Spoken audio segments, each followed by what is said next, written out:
soy Ana Murillo, estudiante del máster de terapia sexual y en este tertulia quería hablar de cuerpos boyeros, deseo, memoria y resistencia. Vale, en esta tertulia y a través de una mirada transfeminista y como boyera que soy, quería hablar de cómo la lesbofobia, la invisibilización y la culpa atraviesan a la sexualidad de muchas mujeres lesbianas, ¿no? Porque durante generaciones nuestro cuerpo han sido negados, patologizados o fetichizados. Y yo creo que esa invisibilidad, esas dobles vidas, etcétera, ¿no? Creo que han tenido y tienen un impacto directo en nuestra forma de relacionarnos, de vincularnos y, por supuesto, en el ámbito sexual, ¿no? A lo largo de esta charla querré explorar cómo estas experiencias, que son personales pero también colectivas, atraviesan los cuerpos boyeros y qué recursos pueden ayudarnos a reconectar con el deseo desde un lugar menos marcado por la culpa y la vergüenza. Vale, este es el índice, son 4 bloques: nombrar el cuerpo boyero, deseo, placer y vergüenza, acompañamiento desde la terapia sexual y habitar el placer como resistencia. Vale, pues vamos con el bloque 1. Primero, nombrar el cuerpo boyero, porque todas sabemos que nombrarnos es lo que nos permite dar sentido a nuestras experiencias y realidades. Y en primer lugar quería revisar el término boyero-boyera, ¿no? Que tiene distintos posibles orígenes. En algunos casos aparece como derivación de la palabra tortillera, entendida como mujer desviada o torcida. En otros aparece relacionado el bollo como metáfora de la vulva. Y en cualquier caso, durante mucho tiempo las palabras como boyera, tortillera, marimacho, camionera, etcétera, se utilizaron para hablar de manera despectiva de la homosexualidad femenina, ¿no? Fue en los años 70 y 80 el movimiento lesbofeminista español que empezó a reapropiarse de ese término, lo transformó en una palabra de autoidentificación y de orgullo político, al igual que en el mundo anglosajón resignificaron la palabra queer. Por tanto, fue durante la transición a la democracia que muchas lesbianas empiezan a nombrarse así de manera orgullosa, convirtiendo además el término en una identidad política que desafiaba los mandatos heteronormativos. Vale, pues dentro del cuerpo boyero me interesará hablar de 2 aspectos: el cuerpo como territorio político y de memoria, no solo como una entidad biológica, y del estigma como proceso social y uno de sus efectos encarnados, que es la lesbofobia interiorizada. Y para estos 2 aspectos me centraré en la teoría del estrés de minorías de Meyer y, como no, en nuestra querida Judith Butler. Bueno, en el cuerpo boyero actúan normas, violencias, prohibiciones y también resistencias. ¿Quién puede desear a quién, en público, en privado? ¿No? Todo eso se está jugando en el cuerpo. Y el cuerpo boyero ha sido un cuerpo tradicionalmente vigilado, medicalizado, corregido, invisibilizado o fetichizado.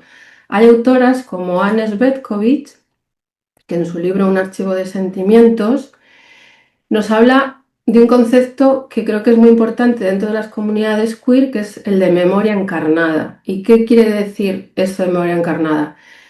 Pues que no recordamos solo con la mente, sino que también recordamos con el cuerpo. Y esa memoria encarnada nos dice que hay experiencias repetidas como el placer, el miedo, la vergüenza, la violencia, etcétera, que se inscriben en nuestros cuerpos en forma de, parece ahí, gestos automáticos, tensiones corporales, reacciones emocionales inmediatas, maneras de habitar el espacio o formas de relacionarse con otros cuerpos. Yendo a ejemplos muy concretos, por ejemplo, cuando estás en el espacio público con tu pareja y se acerca y te da la mano, ¿no? Y el cuerpo como que se encoge un poco, ¿no? Sentir culpa o alerta ante el deseo, aunque racionalmente no sea una situación peligrosa. Por ejemplo, relajarte solo en espacios donde sabes que tu cuerpo es legible y seguro. Y algo que yo creo que hacemos y que aprendemos a hacer desde muy peques, ¿no? Que es aprender a mirar, a moverte o a tocar de determinadas maneras, básicamente como estrategia de supervivencia. Entonces, hablar del cuerpo boyero sería hablar de una cartografía de experiencias que han quedado inscritas corporalmente. Vale, aquí quería explicar... ay, ay, ay, ay, no, no, para atrás. Vale, perdón.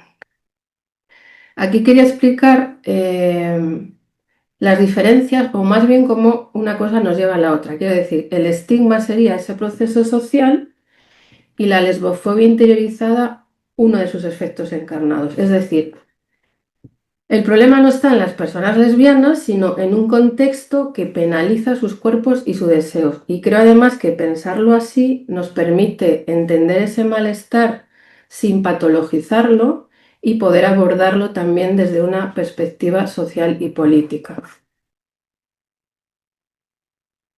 Vale, muestro un esquema que he querido hacer sobre estigma y lesbofobia interiorizada, donde opera el estigma en un contexto social. La lesbofobia interiorizada es la experiencia subjetiva y corporal. El estigma sería el proceso estructural que marca ciertos cuerpos y deseos como inferiores o ilegítimos. La lesbofobia es uno de esos efectos del estigma sostenido en el tiempo. ¿Cómo actúa el estigma? Pues a través de normas, discursos, silencios, burlas, exclusiones. ¿Cómo va a actuar la lesbofobia interiorizada? Pues a través de la autocensura, vergüenza, hipervigilancia. Y bueno, pongo ahí algunos ejemplos.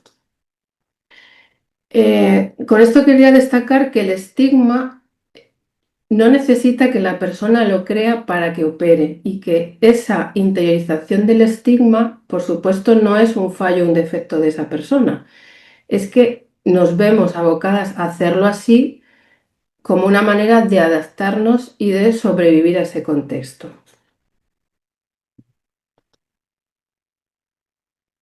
Vale, pues para adentrarme en la estigmatización, voy a utilizar el modelo de estrés de minorías porque me interesa situar el origen del malestar en un contexto social hostil y sostenido en el tiempo, y después entro en la eurofobia interiorizada. Vale, el modelo de estrés de minorías fue propuesto por Ilan Meyer en 2003 y lo que nos viene a decir es que existe un fenómeno crónico de tensión psicológica que afecta a grupos estigmatizados, sexuales, étnicos, religiosos, que derivado de prejuicios, discriminación y exclusión social.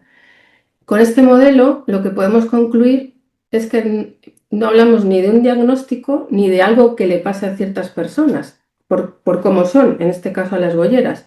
Con este modelo podemos entender el malestar cuando vives en un contexto que continuamente está penalizando tu identidad o tu deseo. Creo que con este modelo la idea central es sencilla y es que si durante mucho tiempo estás expuesta a estigma, a invisibilidad o a rechazo, eso va a generar un estrés sostenido, que no es puntual. Y además que ese estrés no se va a quedar solo en tu cabeza, sino que se introduce en tu cuerpo en la forma de relacionarte con el deseo, con el placer y contigo misma.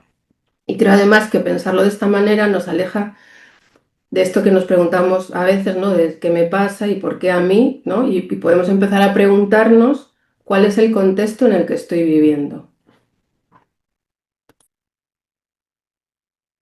Bueno, pues vamos con lesbofobia interiorizada. O sea, hemos visto que el estigma genera un estrés sostenido que impacta en el cuerpo y en el deseo. Y ahora me interesa mirar qué ocurre cuando ese control ya no viene de fuera, sino que se instala en la forma en que una se mira y desea, ¿no? Y creo que aquí es donde Butler nos puede resultar especialmente útil. Cuando hablo de lesbofobia interiorizada no me refiero a que una persona tenga un rechazo consciente hacia sí misma ni a una especie de creencia errónea, ¿no? Que habría que corregir. Gracias a autoras como Judith Butler, lo que entendemos es que el poder no va a actuar solo desde fuera, prohibiendo o sancionando, sino que produce formas de subjetividad. Es decir, aprendemos a mirarnos, a desearnos y a regularnos desde dentro según lo que la norma considera aceptable. En este sentido, La lesbofobia interiorizada no es un defecto individual, sino el efecto de haber crecido y vivido en un marco que ha marcado ciertos deseos como ilegítimos o vergonzantes. Por eso muchas veces el control ya no necesita venir de fuera, sino que está incorporado en el cuerpo, en la culpa, en la autocensura. Dice Butler que el poder no solo actúa desde fuera del sujeto, sino que forma al sujeto mismo. Quiero poner un ejemplo. Por ejemplo, cuando una mujer lesbiana entra en un espacio público con su pareja, no ha pasado nada todavía, nadie ha dicho nada y aún así, de manera casi automática, modera el gesto, baja la intensidad del contacto, puede cambiar la postura, evita caricias o muestras de afecto que igual en otro contexto sí permitiría. Es decir, y todo esto ocurre cuando igual no hay una prohibición externa, no hay una agresión directa, ¿no? Pero como que el cuerpo se anticipa. Vale, cuando hablamos de estigma o lesbofobia interiorizada, creo que en el fondo de lo que estamos hablando es de algo muy sencillo y es quién tiene permiso social para desear sin consecuencias. Vivimos en una sociedad que presenta la heterosexualidad como lo normal y algunos deseos, como pueden ser los deseos entre mujeres, han sido históricamente menos reconocidos, a veces han estado rodeados de silencio, de incomodidad o de vergüenza.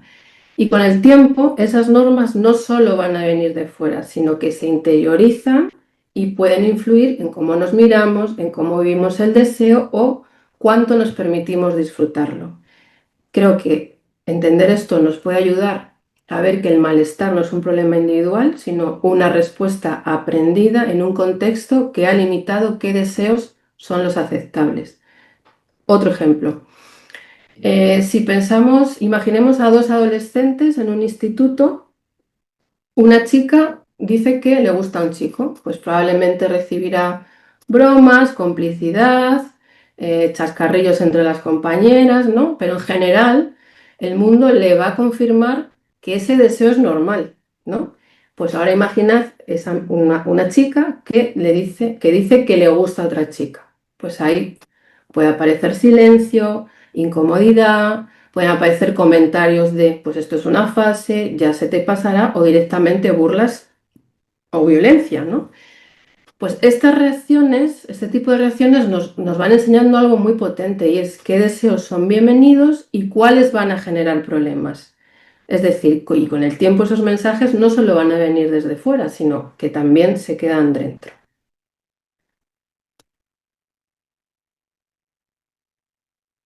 Vale, pues después de hablar de estigma y lesbofobia interiorizada, el siguiente paso sería mirar qué pasa con el deseo y con el placer. Porque si algo queda especialmente regulado por la norma heterosexual, no es solo la identidad, sino también el goce. No todo deseo es igual de legítimo, ni todo placer es igual de habitable. Vale, cuando el placer se vive como algo sospechoso, la emoción que suele aparecer no es solo miedo o culpa, sino vergüenza, mientras que el miedo responde a una amenaza externa y la culpa a haber transgredido alguna norma, la vergüenza surge cuando esa norma ya se ha interiorizado y se siente que hay algo inapropiado en una misma.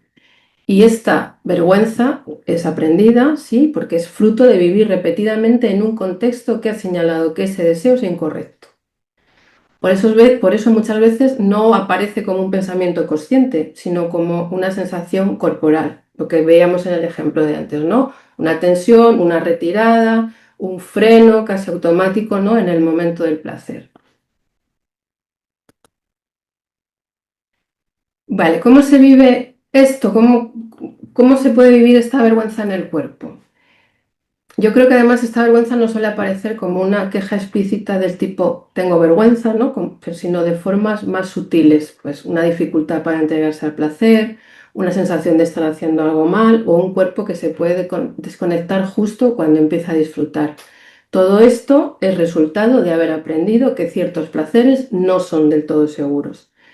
Creo que pensar el deseo y el placer desde aquí nos permite algo muy importante y es dejar de tratar la dificultad para gozar como una carencia y empezar a leerla como una respuesta aprendida. Y esto nos abre la pregunta por el acompañamiento terapéutico. Sería No cómo empujar al placer, sino cómo aflojar esa vergüenza que lo está manteniendo a raya. Un poquito de bibliografía, que para eso soy librera, que nos puede ayudar a entender la vergüenza y es el libro El cuerpo no es una disculpa de la poeta, activista y autora estadounidense Sonia Renee Taylor, que plantea que la vergüenza corporal y sexual no es una emoción privada, algo que nos pasa por dentro, sino un efecto de sistemas de opresión que jerarquizan cuerpos y deseos. Desde esta mirada que nos propone Sonia, la vergüenza no aparece porque el cuerpo sea incorrecto, sino porque ha sido leído y tratado como tal.